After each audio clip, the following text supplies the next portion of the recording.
Bismillahirrahmanirrahim. Assalamualaikum warahmatullahi wabarakatuh. Waalaikumsalam.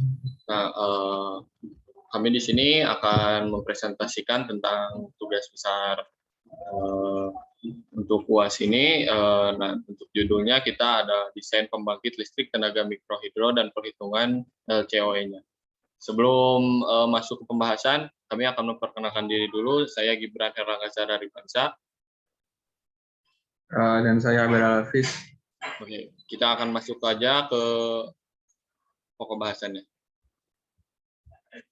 Nah, ini adalah poin-poin yang akan kita bahas. Kita masuk ke pertama, silakan Abel.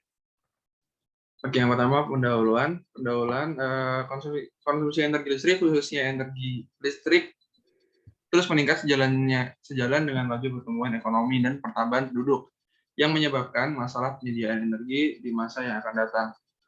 Maka untuk itu, untuk menjamin keamanan pasokan energi dalam negeri dan untuk mendukung pembangunan yang berkelanjutan, untuk merespon kondisi keenergian tersebut perlu dikembangkan manfaatan sistem energi terbarukan yang memiliki potensi yang sangat besar untuk dikembangkan. Salah satu jenis sumber dayanya yaitu adalah energi air atau hydropower yang dalam skala sangat kecil disebut microhydro dari range 5 kW sampai dengan 1 megawatt atau bahkan disebut picohydro. Kemudian tujuannya untuk mengetahui apakah pembangkit listrik tenaga mikrohidro ini memiliki potensi baik dari aspek teknis maupun ekonomis. Kemudian menganalisa potensi pemanfaatan PLTMH, kemudian memperhitungkan juga tarif listrik menggunakan metode LCOE. Dan yang terakhir menganalisa layak tidaknya PLTMH ini diterapkan. Kemudian yang ketiga ada motivasi. Motivasinya untuk memahami lebih dalam tentang PLTMH mulai dari pembuatan aspek teknis maupun ekonomis, mengetahui pemanfaatan aliran arus air sungai atau air terjun, kemudian ada juga memahami sistem perhitungan tarif penjualan listrik berdasarkan LCOE. Dan yang terakhir motivasi kami melakukan ini yaitu untuk mampu menganalisa kelayakan ekonomi tarif penjualan listrik. Oke. Sekarang kita masuk ke mikrohidronya ya, atau disebut dengan yang kita bahas saat ini pembangkit listrik tenaga mikrohidro. Nah, apa sih PLTMH itu? Yaitu suatu pembangkit listrik skala kecil untuk menggunakan tenaga air sebagai tenaga penggeraknya, seperti dari saluran irigasi, sungai maupun air terjun, dengan memanfaatkan tinggi terjunannya dan juga jumlah debit air. Nah, prinsip kerjanya cukup sederhana, di mana ini prinsipnya memanfaatkan perbedaan ketinggian dan jumlah debit air per detik yang ada pada aliran irigasi, saluran air, sungai, atau air terjun. Nah, aliran air ini akan memutar poros turbin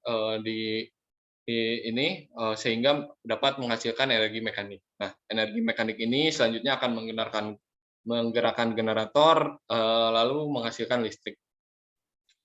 Nah, ini beberapa komponen yang digunakan untuk pembangkit listrik tenaga mikrohidro.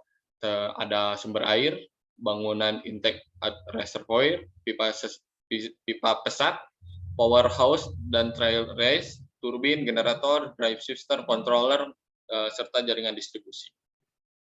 Nah, untuk analisanya kita menggunakan LCOE, di mana LCOE ini merupakan sebuah metode perhitungan untuk menentukan harga tarif listrik untuk sebuah pembangkit listrik. Nah, metode ini yang dihasilkan dari present value life cycle cost atau LCC dengan total present value energi yang dibangkitkan oleh pembangkit listrik PLTMH ini. Nah, ini gambaran dari asumsi atau perkiraan untuk pembuatan PLTMH. Nah, itu yang tabelnya ini. Nah, selanjutnya yaitu analisa kelayakan LCOE ini, yaitu dari tabel ini berikut perkiraan atau asumsi produksi listrik yang kita buat hanya untuk 2 tahun ya, yang sangat sayangnya PLTMH ini sangat bergantung pada musim ya, karena ketika musim karena ada 2 musim di Indonesia, yaitu kemarau dan hujan. Nah, sangat berpengaruh pada debit air yang mengalir pada penggerakan PLTMH.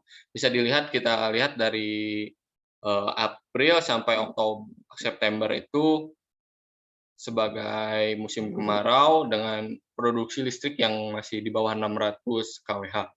Nah, untuk dari Oktober sampai Maret, masuknya musim hujan, debit listrik yang dihasilkan yaitu di atas 600 kWh. Begitu juga pada tahun kedua. Nah, untuk kesimpulan silakan Aber. Kemudian yang terakhir untuk kesimpulan, pembangkit listrik tenaga mikrohidro ini memiliki potensi yang sangat baik dari aspek teknis maupun ekonomis.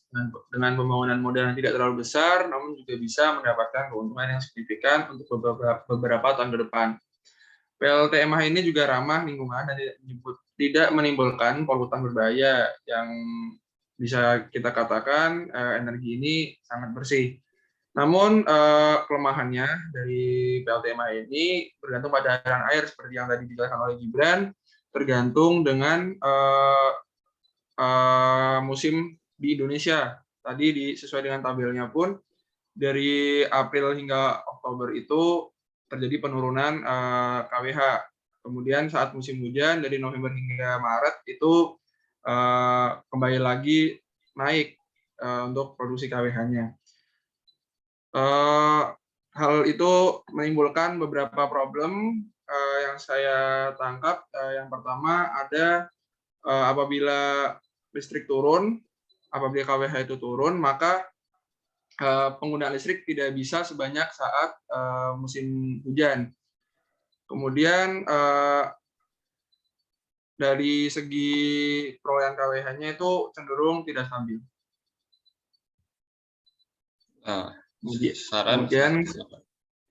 Kemudian saran pengembangan ini untuk generator akan semakin efektif mungkin ke depannya jika generator yang dipakai pada PLTMH ini memiliki kemampuan produksi listriknya akan membaik karena pada saat ini bergantung pada jumlah atau debit air dan ketinggian jatuh air, sehingga ukuran generator bukan tentu utama kapasitas PLTMH.